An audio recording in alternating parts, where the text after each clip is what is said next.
Welcome to 21st Century Dating Decoded. We're making modern love simple. Get ready to decode your love life. Brought to you by Mingle. In 2024, there was this 33-year-old marketing executive who literally pasted 3 months of her dating app chat history into a generative AI. 3 entire months just dropped right into the prompt box? Yeah, the whole thing. And she asked the chatbot to analyze the relationship dynamics, tell her what her match was thinking, and basically feed her these perfectly calibrated, witty responses. Which is wild to even think about doing that. It is. And she spent the next 4 dates essentially acting as a human meat puppet for a large language model. Wow. Right. Her match thought he was falling in love with this charming, deeply empathetic woman, but he was actually falling in love with an algorithm. And neither of them realized, until it was way too late, that they had completely hollowed out the core of their connection. The craziest part about that story isn't even that she did it. It's that if you look at the latest data, she is far from alone. Millions of people are quietly doing the exact same thing right now. Millions. Well, welcome to our deep dive for 21st Century Dating Decoded. I'm Alice. And I'm Zach. Today, we're taking on a mission we're calling the art of chatfishing. Swipe, lie, repeat. And we have an absolutely massive stack of sources today. Oh yeah, we really do. We're pulling from some deep sociological research, including this huge landmark study out of McGill University, plus papers from the London School of Economics, clinical psychology articles, and, the latest tech journalism. We're basically decoding exactly how generative AI is infiltrating the absolute most intimate corners of our lives, which is our romantic relationships. Exactly. But I think we need to set some guardrails first for what we are actually exploring today, right? Oh, definitely. Yeah. Just to be totally clear to you listening, we are not talking about people falling in love with AI companions. Right, like those virtual boyfriend or girlfriend apps. Exactly. No sci-fi movie stuff here. No. We are talking about human-to-human relationships, where one human is using AI as this hidden, invisible middleman to text another human. It's the phenomenon of algorithms becoming the silent infrastructure of our personal communications. To really grasp the gravity of this, I feel like we need to quickly look at the baseline of how digital deception has evolved. Because, lying on the internet is basically as old as the internet itself. Oh, absolutely. It's a tale as old as time. Yeah. At least as old as dial-up. Right. So back in 2010, the documentary filmmaker Nev Schulman coined the term catfishing. Right. The original sin of online dating. Exactly. You create a completely fictitious online persona, you steal fake photos, and fabricate an entirely new identity to deceive someone visually and contextually. The person you think you're talking to literally does not exist. Then, as dating apps kind of turned into this massive numbers game over the last decade, we saw the rise of a milder cousin that researchers call kitten fishing. Kitten fishing, yeah. It's not full-blown identity theft. It's more like the art of the exaggerated white lie. Yeah. Using a photo from 6 years ago when you had more hair, or claiming a couple of extra inches in height. Which brings up my personal favorite finding from the sources today, hatfishing. Hatfishing is it's so funny. It is hilarious. It's basically a guy who wears a beanie or a baseball cap in every single profile picture just to conceal the fact that he's completely bald. Which, it's funny, but it's still fundamentally visual deception. Right, because you show up to the date, the guy takes the hat off, and the illusion is instantly broken. Right. But the beast we are tackling today is a completely different species entirely. Chatfishing. Chatfishing. The photos are real. The person's identity is real. Their job is real. But the words, the charm, the emotional depth, and the actual conversational rhythm, all of that is outsourced to generative AI tools like ChatGPT, Claude, or Gemini. And the scale of this just absolutely blew my mind. There's a 2025 study by Match Group and researchers affiliated with the Kinsey Institute, and they found that nearly half of Gen Z singles have already used AI in their dating lives. Half. That is staggering. It is. The use of AI among singles jumped 333% from 2024 to 2025 alone.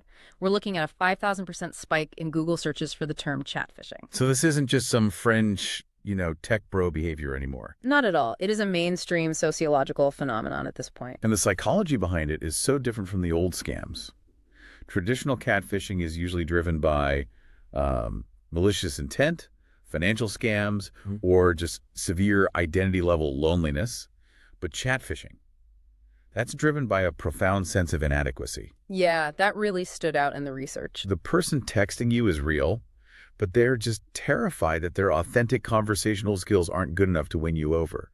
They feel like they don't know the unwritten rules of modern banter, so they just borrow a synthetic voice that does. I see the distinction there for sure, but I kind of look at it like lip syncing at a massive stadium concert. Okay, I like that analogy. Break that down. Think about the mechanics of it. You buy a ticket, you show up to the arena, and the artist is physically there, right?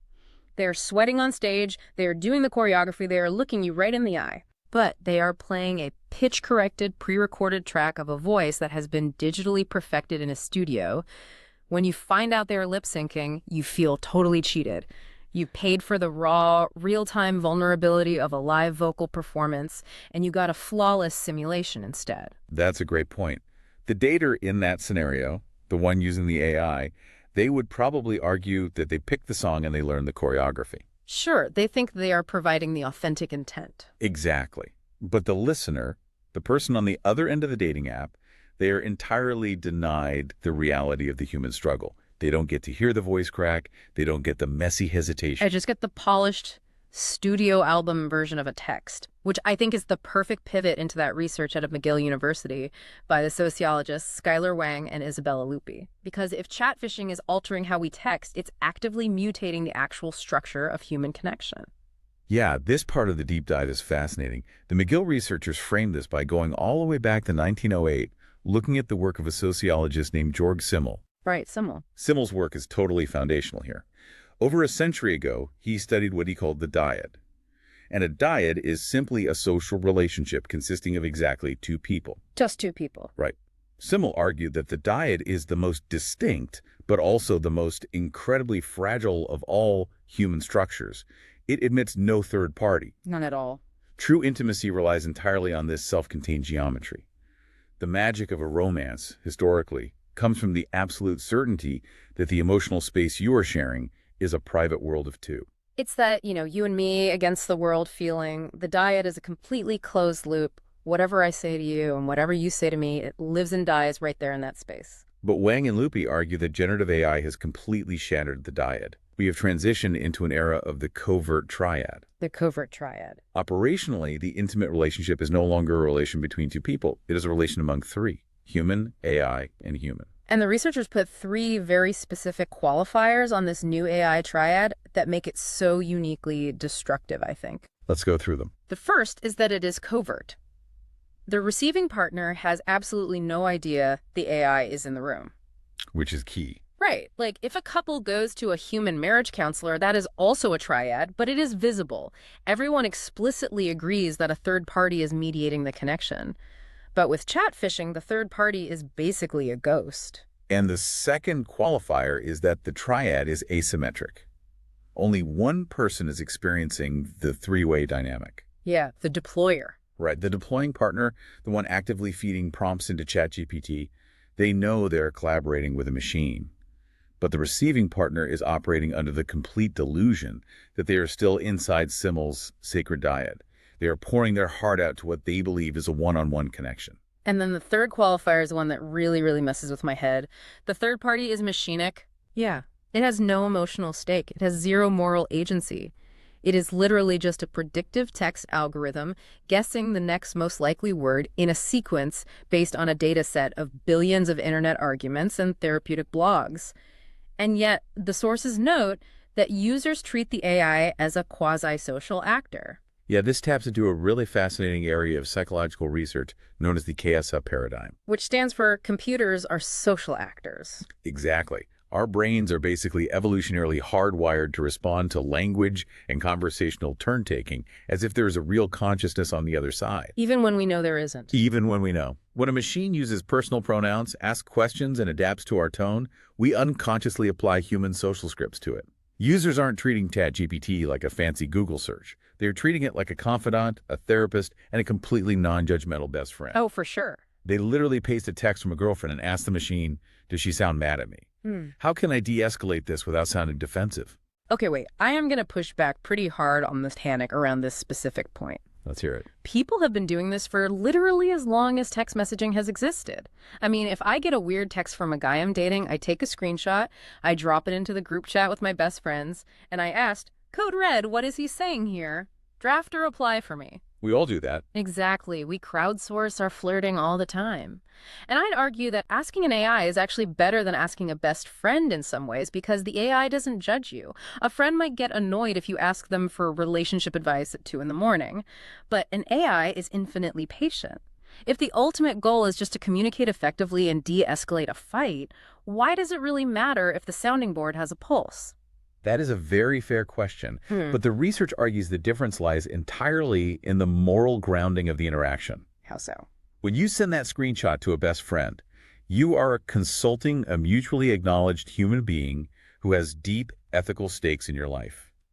Your friend has a moral compass. Right, they know me. They know your history, they know your flaws, and they have a capacity to hold you accountable. A real friend can look at your drafted text and say, you can't send that. You are being incredibly selfish right now. But the AI doesn't do that. Never. The AI is designed to be a total sycophant. It is structurally engineered to be helpful, harmless, and pleasing to the user. It doesn't care if you destroy your relationship, and it doesn't care if you're manipulating your partner. It just wants to give you the answer you asked for. It simply optimizes your text to achieve your stated goal.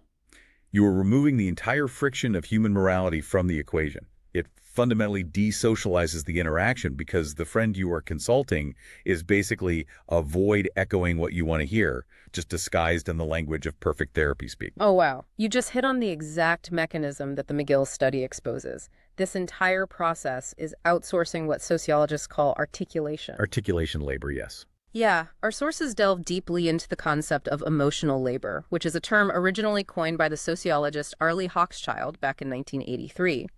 Historically, emotional labor meant the disciplined management of your feelings to match social expectations. Like a flight attendant forcing a smile, even when a passenger's being incredibly rude. Exactly. But the integration of AI has taken that concept of emotional labor and violently cleaved it into two distinct halves: feeling labor and articulation labor. And this bifurcation is really the dark engine of chatfishing. Let's break those down. So, feeling labor is the raw, internal, biological experience of an emotion. It is the lump in your throat when you feel genuine remorse. It is the flutter in your chest when you feel love. The AI obviously cannot do this. The feeling labor remains entirely trapped inside the human body. Right, the machine doesn't feel the butterfly. Exactly. Then you have the second half, articulation labor. And this is the communicative heavy lifting required to translate that raw internal feeling into language that another human being can process, receive, and understand. It involves picking the right words, managing the tone, pacing the delivery, anticipating how the other person will react. And this is the labor that daters are aggressively handing over to generative AI right now. Yeah, in the Reddit forums analyzed by the researchers, users constantly deploy what is called the translator metaphor to justify doing this. I saw that. They say things like, well, the feelings are 100% mine. I know I love her and I know I'm sorry. I just couldn't find a way to say it that didn't make me sound like a jerk. Exactly. They argue the feeling was already there. They just needed the AI to act as a translator for their own heart. Which sounds kind of sweet until you see how it plays out in reality. We saw an incredibly devastating example of this in the research. There was this viral story of a husband who used ChatGPT to write every single apology text, every Mother's Day card, and every Valentine's Day message for his wife for nearly a year. A whole year. A whole year. He would prompt the AI with bullet points of what he wanted to say, and the AI would spin it into these eloquent, sweeping declarations of love. And then the wife eventually found his search history on the computer. Oh, it is so heartbreaking. She posted about it online, and the sense of betrayal she described was just palpable. She felt completely gutted. She had been reading these cards, crying over them, feeling incredibly seen and valued by her husband, only to discover that the emotional resonance she felt was generated by literally a plagiarism machine. And the husband genuinely couldn't understand why she was so upset. Right, he was baffled. In his mind, he initiated the prompt. He wanted to make her happy, so he just used the best tool available to generate a happy outcome. Yeah. But to the wife, the articulation labor is the love. Yes, the effort is the love. The effort of struggling to find the right words, the vulnerability of perhaps saying the wrong thing but trying anyway, that struggle is the proof of the emotional investment. When you automate the struggle, you entirely hollow out the meaning of the message. If I can throw another analogy at this, because I was thinking about it, it feels like hiring a ghostwriter for your own locked personal diary. Okay, a diary. Yeah. Let's say you have a deeply profound realization about your childhood trauma. The raw feeling is totally yours. But instead of sitting down with a pen and agonizing over a blank page, you hire a professional writer to interview you for 5 minutes and then craft this gorgeous, Pulitzer-worthy diary entry on your behalf. Right. In 10 years, when you unlock that diary and read it, whose soul are you actually reading? Are you reading your own messy truth, or are you just admiring a polished product that you paid for? That is a great way to put it. And in romantic communication, the stakes of that ghostwriting are infinitely higher. The words you say to a partner are not just passive descriptions of feelings, they are active relational events. Like actions. Right. Saying, "I am so sorry I hurt you," is a performance of accountability. If you outsource the articulation of that accountability, you are altering the absolute bedrock of the relationship. And the sources outline that people aren't just using AI to write outgoing messages either. They are using it for hermeneutic labor. Which is a fancy word for the labor of decoding. Yes. Daters are utterly exhausted by the ambiguity of modern texting. So they paste their partner's cryptic messages into a chatbot and demand, what does she mean by this? Is he pulling away? Decoding phase. There was this wild anecdote from Business Insider where a woman uploaded her entire relationship chat history, literally months and months of private texts, into ChatGPT.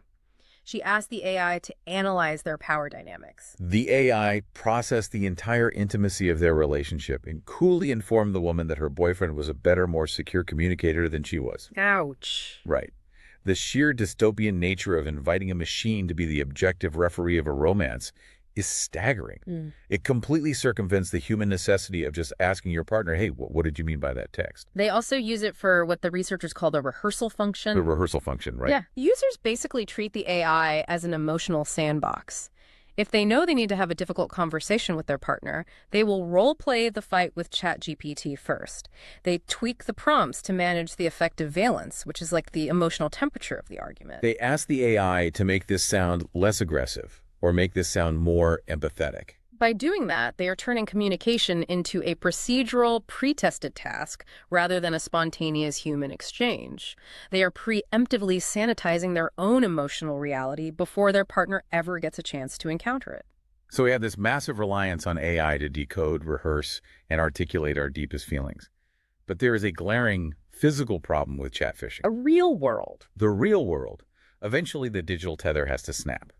You have successfully used an LLM to be incredibly witty, endlessly empathetic, and flawlessly articulate online. You have chatfished someone into believing you are their absolute soulmate. But at some point, you have to put the iPhone in your pocket and actually go meet this person for a drink. Exactly.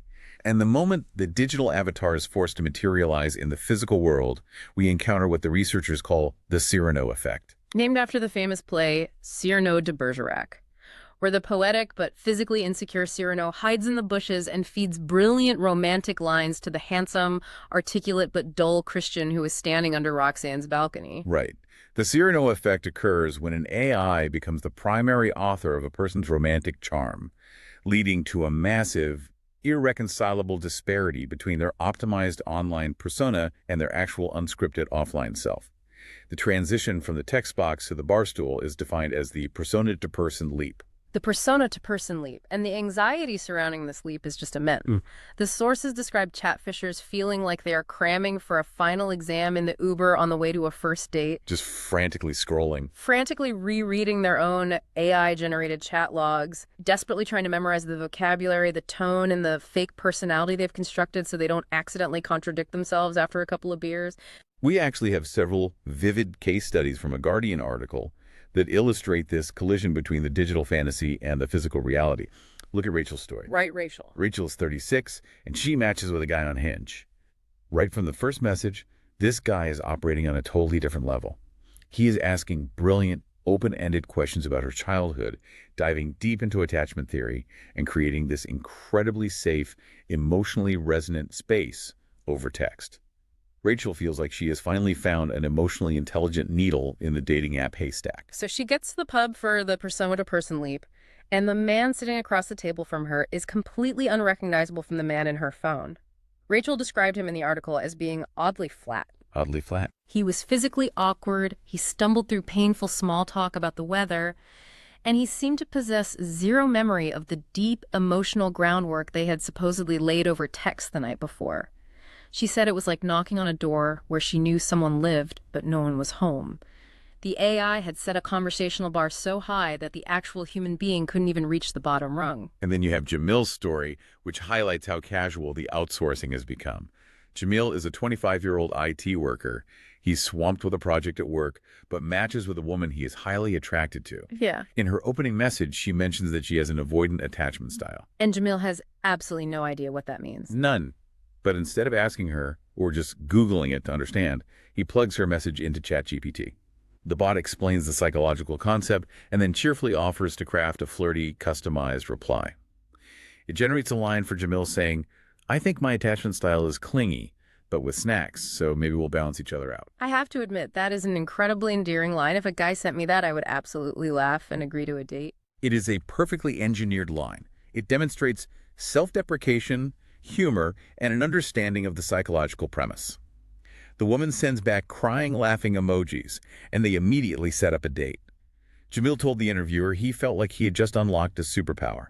He bypassed the awkward getting-to-know-you phase with a single prompt. But the ethical hangover of that is massive. Who is she actually going on a date with? She is anticipating the guy who made the clingy with snacks joke. But Jamil didn't make that joke. No, OpenAI servers in California made that joke. Right. And then there's the most extreme case study of the Cyrano effect, which is Francesca. She is a 33-year-old digital marketing agency owner, and she is autistic. Francesca openly discusses how she has always struggled with reading tone, understanding the subtle nuances of flirtation, and just navigating the exhausting, unwritten rules of online dating. Which is a very real challenge. Absolutely. Initially, she just used ChatGPT to help polish her profile prompts. But then she went on a first date. At the end of the night, the guy gave her a hug instead of trying to kiss her.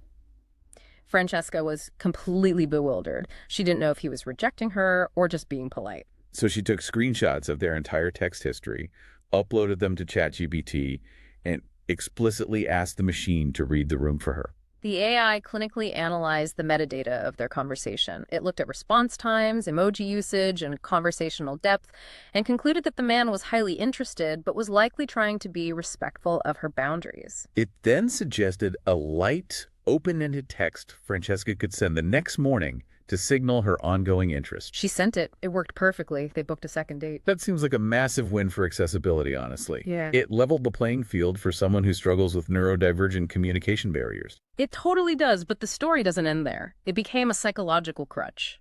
Francesca started running every single incoming message through ChatGPT. She would have the AI generate 5 different variations of a reply, and she would pick the most optimized one to send back. By the time they went on their third date, Francesca had a terrifying realization. She wasn't talking to him anymore. Wow. In her own words, her match was basically just dating ChatGPT. She had successfully outsourced her entire personality. And when they sat down at a restaurant in the physical world, the dates lacked any genuine spark. The friction was gone, but so was the humanity. She simply didn't know how to interact with this man as herself because herself hadn't been participating in the relationship. These narratives violently collide with what sociologists term the authenticity paradox. Really? We are basically watching a cultural civil war over the definition of what is real in digital communication. Let's unpack that civil war. On one side of the battlefield, you have linguistic authorship. This is the traditional belief that an expression is only authentic if I physically synthesized the thoughts and wrote the words myself. Okay, linguistic authorship. On the other side, you have emotional ownership. This is the battle cry of the Chatfisher. They argue, I am completely authentic because I felt the underlying sentiment. The fact that a machine phrased it for me is irrelevant. I own the emotion, therefore the text is mine. The fatal flaw in the emotional ownership defense is that it inevitably leads to the homogenization of human intimacy. Because everyone uses the same AI. Exactly. The LLMs that power these chatbots, ChatGPT, Claude, Gemini, they are fundamentally trained to be helpful, harmless, polite, and agreeable. When you ask them to write an apology or navigate a conflict, they immediately default to sanitized, HR-approved therapeutic language. You see it everywhere now. Everyone that suddenly sounds like a licensed couples counselor. The AI always generates these perfect, sterile I statements. You know, I feel unheard when you prioritize your friends over our scheduled time together, and I would appreciate it if we could find a more equitable balance. While that may be technically excellent conflict resolution, It completely strips away the messy, risky, imperfect idiosyncrasies of a unique human voice. Much of what gives intimate language its emotional force is the visible evidence of the struggle. Totally. When a partner is clearly terrified but stumbles over their words to tell you they love you, or when they write a slightly awkward, grammatically incorrect apology at 3 a.m. because they can't sleep, those imperfections bear the unique fingerprint of their soul. But when you route all of our apologies, our jokes, and our late-night confessions through the exact same handful of corporate algorithms, emotional messages start to sound identical. It is a mass standardization of romance. We are sandblasting all the friction out of love, and what's left is smooth, shiny, and completely frictionless. Which forces us to ask the foundational question.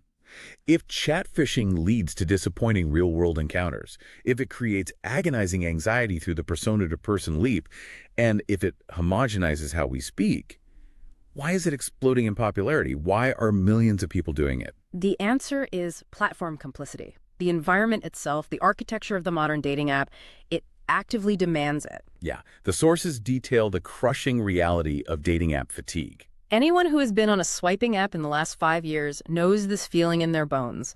Researchers call it relation shopping. Users are bombarded by an infinite, overwhelming volume of potential matches. The early-stage banter has basically become a soul-destroying administrative task. You are sitting on your couch, sending, "Hey, how was your weekend?" to 30 different strangers, trying to spark a connection at a void. The apps have gamified human interaction, treating people as inventory to be sorted and optimized. The apps demand that you be instantly witty, effortlessly charming, completely emotionally available, and uniquely captivating to dozens of people simultaneously. That is no longer a reasonable human expectation. That is a computational task. That's a great way to frame it. When you look at it through that lens, outsourcing the banter to an AI isn't malicious. It is a highly rational, desperate survival response to the burnout caused by the digital ecosystem. And this desperation has birthed a massive secondary market, which is called the wingman economy. There are now standalone, venture-backed applications dedicated entirely to the industrialization of chatfishing. Apps with names like Riz, Wing, and Your Move AI. It's an entire industry now. The user metrics on these platforms are absolutely staggering. The app Riz alone boasts 1.5 million monthly active users. Just to contextualize that number, our sources point out that 1.5 million users is roughly equivalent to 40% of Bumble's entire global paying subscriber base. Nearly half. Almost half the population of a major dating platform is secretly consulting a secondary AI app just to figure out what to say. People take a screenshot of their Tinder or Hinge chat, upload it to Riz, and the AI instantly generates 3 or 4 punchy, clever replies tailored to the match's bio. The user copies the text, pastes it back into Tinder, and the cycle continues. And there is a blinding hypocrisy in how the major dating platforms handle this. The research exposes a massive deception double standard. Let's talk about that. If you go onto a major app and use generative AI to create a fake photo of yourself, a deep fake, a face swap, or an age-altered image, the platforms will aggressively hunt you down. They deploy biometric ID verification, mandatory selfie checks, and instantaneous bans. They treat visual deception as an absolute zero-tolerance safety threat. But conversational deception. When it comes to AI-generated text, the platforms explicitly permit it, or at the very least, entirely turn a blind eye. Some apps have even natively integrated AI into their own software, offering prompt feedback bots to help you write a more engaging profile. They are providing the chat phishing tools directly to the user. Why on earth do they ruthlessly ban fake faces, but actively encourage fake personalities? It comes down to the brutal reality of unit economics. AI-assisted text is the greatest thing that has ever happened to their engagement metrics. It keeps you hooked. Right. If an overwhelmed user suddenly has a bot writing perfectly calibrated, highly engaging responses for them, their reply rates skyrocket. The conversations last longer, the session duration on the app increases. The users stay glued to the platform longer, swiping, chatting, and seeing more advertisements. Exactly. Dating apps are businesses optimizing for quarterly revenue, not for the long-term success of your future marriage. They recognize that chat phishing erodes foundational human trust and leads to terrible real-world dates. But because it keeps you engaged on the app today, they view the destruction of intimacy as what economists call an acceptable externality. It is the ultimate irony. The tech companies built a gamified, exhausting maze that completely burns us out on human connection. And now, third-party tech companies are selling us algorithmic running shoes just so we can survive running the maze faster. The algorithmic running shoes, exactly. The platforms let it happen because as long as we are desperately running on the treadmill, they are monetizing our fatigue. It is a perfect, inescapable, self-sustaining loop of digital alienation. So if the platforms refuse to protect the ecosystem, the responsibility falls entirely on the individual user. You have to know how to spot the synthetic charm. Our cybersecurity and AI research sources have compiled a definitive list of the 7 major red flags of chatfishing. If you are navigating a dating app today, you really need this checklist running in the back of your mind at all times. Let's break them down. Red flag number 1, instant, perfectly worded replies at all hours of the day and night. Human beings are messy. We take time to process information. We get distracted by a pot boiling over on the stove. We type too fast and misspell words. If the person you are texting responds at lightning speed at 3 a.m. and the syntax is flawlessly constructed every single time, you are likely talking to a server rack. Red flag number 2, generic compliments that completely lack visual context. AI profile generators often cycle through agreeable, positive phrases like, "You are so beautiful," or "You have such a great smile." But because the language model cannot actually see the nuances of your photos in the way a human does, they avoid making highly specific contextual observations about the background of your picture or a unique piece of jewelry you are wearing. Red flag number 3, an eerily consistent, perfectly punctuated tone. Human communication is incredibly volatile. Sometimes we use 5 emojis in a row. Sometimes we send a blunt one-word text. Sometimes we send a massive rambling paragraph. If your match's tone never shifts, never exhibits frustration or exhaustion, and always utilizes perfect capitalization and punctuation, it is highly likely that their text is being sanitized by a machine. Red flag number 4 is arguably the most critical. Avoiding video or voice calls at all costs. Chatfishers only possess their superpower inside the text box. The moment the communication moves to real-time audio or video, the Cyrano effect collapses. They will constantly manufacture elaborate excuses. My microphone is broken, I'm in a loud place, I have phone anxiety, just to avoid a live interaction. They do this because real-time responsive deepfake video generation is still too computationally heavy for the average dater to use on the fly. Red flag number 5, a massive mismatch between their advanced vocabulary in the chat and their incredibly basic app bio. If their profile bio just says, "Looking for fun, love dogs in the gym," but their direct messages read like a graduate-level sociology dissertation on the nuances of emotional bandwidth, you are witnessing a massive discrepancy in cognitive output. Red flag number 6, repetitive phrasing patterns. While LLMs are incredibly advanced, they still rely on probabilistic generation. If you chat with them long enough, they will often get stuck in structural loops, returning to the same transitional phrases or summarizing your points back to you before making their own point. And finally, red flag number 7, sudden, highly expert mastery of your most niche hobbies. If you casually mention that you love 18th century French literature, and within 4 seconds they reply with a perfectly structured 3-paragraph analysis of Voltaire's impact on the Enlightenment, they either frantically Googled it and copy-pasted the Wikipedia intro, or they asked an AI to generate a response that makes them look intelligent. Beyond those behavioral red flags, the cybersecurity researchers point out specific linguistic tells that are dead giveaways. For example, if you are dating in London or Sydney, but your match is constantly outputting texts with American localized spellings, using a Z instead of an S in words like realize or dropping the U in color, that is a massive algorithmic tell. Most default LLMs are trained primarily on American English datasets. You also want to look out for odd robotic spacing before sentences or the use of random hyphens and bullet points that make absolutely no sense in a casual, flirty text exchange. We also have to acknowledge the much darker reality of this technology. Chatfishing isn't just a crutch for insecure IT guys or burnt-out marketing executives trying to secure a date for Friday night. It is actively being weaponized at an industrial scale by transnational cybercriminals to execute devastating romance scams. The Canadian cybersecurity reports we reviewed dedicated significant attention to this. Criminal syndicates are using AI-driven chatfishing to execute what the industry calls pig butchering scams. It is a horrifically graphic term, but it perfectly describes the methodology. The criminals deploy fleets of AI bots to target vulnerable, lonely people. The generative AI allows a scammer operating out of a compound halfway across the world to completely bypass any language barriers.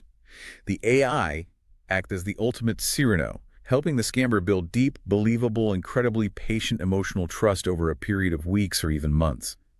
They fatten up the target with synthetic affection, mirroring their emotional needs perfectly. Once that absolute trust is established, the scammer executes the pivot. Their goal is always to push the target off the heavily monitored dating platform. They will beg to move the conversation to an encrypted app like WhatsApp or standard SMS text messaging. Once they have you isolated there, they introduce a fake crisis, or, much more commonly, they casually mention how much money they've been making in crypto. They guide the victim to a fake, manipulated investment dashboard, convince them to transfer their life savings, and then vanish entirely. The stakes of chatfishing range from a disappointing, awkward encounter at a pub to total financial and psychological ruin. So, how do we navigate this digital minefield? What is the actual defense mechanism against a technology designed to flawlessly mimic human empathy?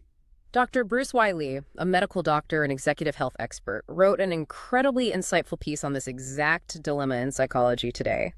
His proposed solution is brilliantly simple.